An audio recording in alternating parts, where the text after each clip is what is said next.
CRC Worldviews and News, important news about Christians worldwide. Today is 21st June 2025. Hakop G. Mechuan says that in Iran, he went to a friend's house for dinner and some attackers came and told him to search his belongings. When they found a Bible, they kidnapped Hakop, accused him of spreading Christianity, and sent him to prison. Moses said that he was worshipping with his wife and children when the Fulani herdsmen attacked him.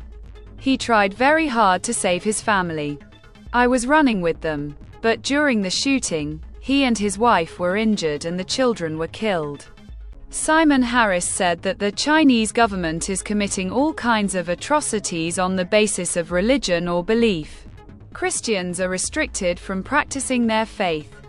The government itself has given a Christian way of worship that is against the true way of Christians. Norna says that Syria is running schools for children. The recent attacks have forced them to close. The authorities are saying that when there is an attack, it is difficult to save children, so schools are an easy target. Christian children are deprived of education. Ala Marfoui says that following Jesus in Tunisia is difficult. He cannot read the Bible in public. He has even had to endure beatings during the attacks. But the spread of Christianity has not stopped. Father Obaldino is serving in a refugee camp in Uganda. He works tirelessly with the Sisters of Charity to provide spiritual, educational and material support to the refugees, most of whom are women and children. Anila says that Christians in Lebanon are facing significant challenges, including political tensions, economic crises, and security concerns, which are leading to emigration and a decline in the Christian population. Mary Lou faces rights abuses as a Christian in Myanmar.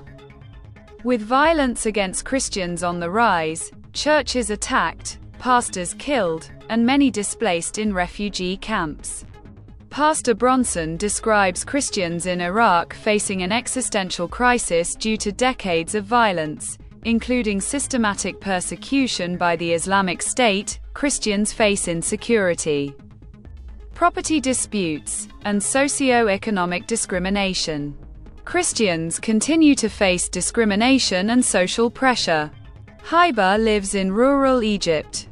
She complains of difficulty obtaining permits to build and renovate a church, discrimination in employment, and sectarian violence.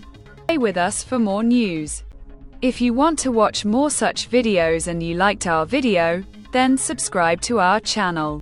A reliable source of information. Stay connected with CRC News.